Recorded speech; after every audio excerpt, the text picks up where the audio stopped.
guys. These are my 8 people. You guys can walk around in waves. You can see that there's 8 of you.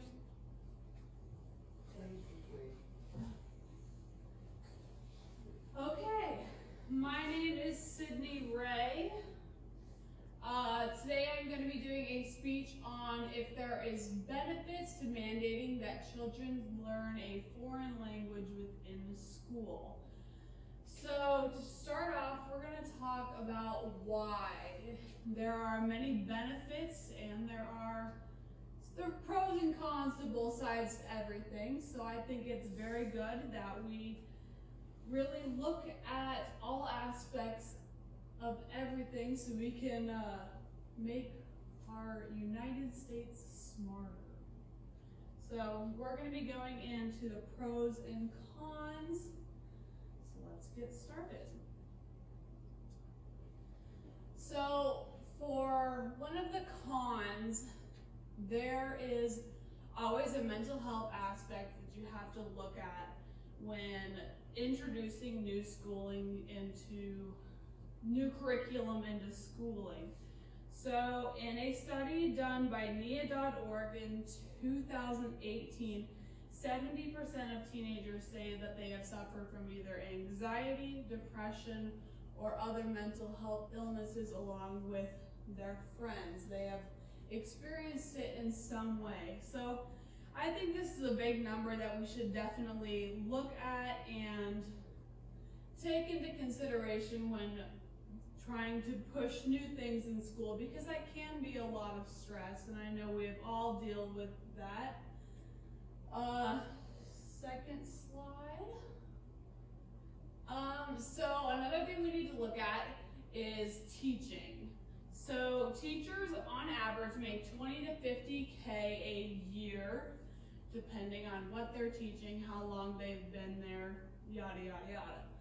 So for each teacher that is there, for each subject that is being taught, you have to have another teacher. So putting this all into account, we really need to look at our private schools who are not getting government funding. And we also need to be looking at which classes we are wanting to teach for speech. So we have Spanish, Japanese, French, Russian. We're going to have to look at and weigh the pros and cons of each individual language and which one would be the best to teach. And if we want to do multiple, you have to think about which teachers and how they're going to get paid. So now we're going to go into the pros. There are still many other cons. I was just trying to get the highlights of them, and you guys will see some more in a minute. So next one is going to be, for the pros, is it can encourage your brain to learn. In a study done by sociologicalscience.org in 2012, we can see that speaking 2 or more languages can increase the brain activity tremendously and can resolve internal conflict, which makes your brain think more. Studies show that if you speak more than 2 languages, you have a lower chance of getting dementia, which I thought was interesting as well. So if you don't want dementia, I would start learning Japanese.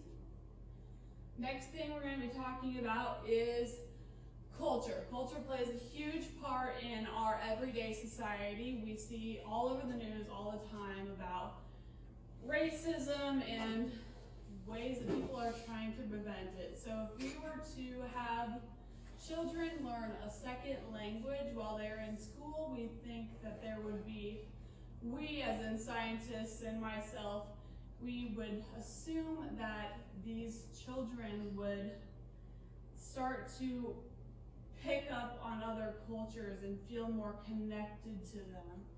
So that could always be a pro.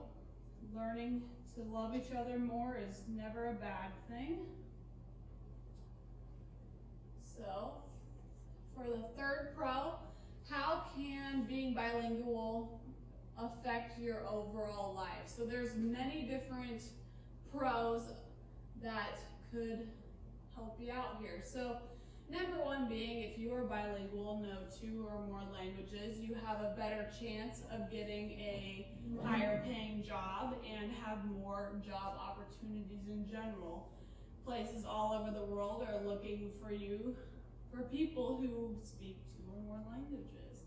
Whether that is Spanish, English, if there's 2, they want you. Secondly, another pro to being bilingual would be that when you travel, you will have confidence when you're traveling, and you could feel like you could take on the world by being able to speak to other people. I know I've been all over the world, and it's scary when you don't know what someone is saying to you. It's a little weird. So while there's tons of pros of knowing other languages, smarter, more money, traveling, confidence, why wouldn't you want to do that? Next slide.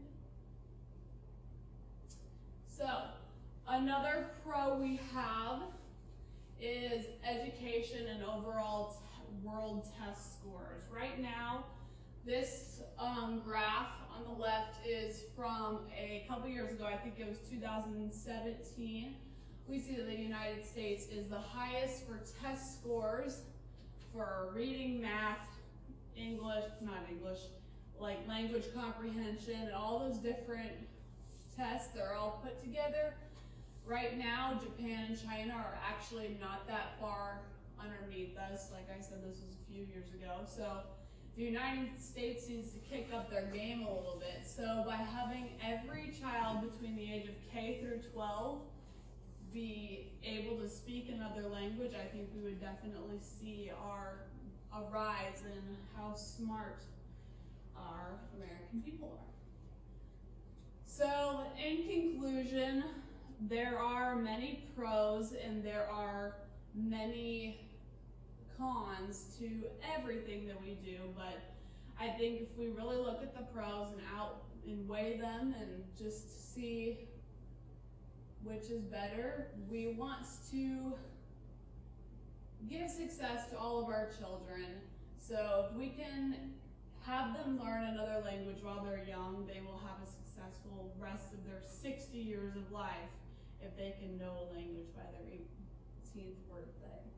So thank you for coming to my speech today, and I hope you can all just take a minute, think about this, and maybe write a letter to the president or something, and how we can make our United States smarter. So 8 people, please wave at the camera so you didn't leave.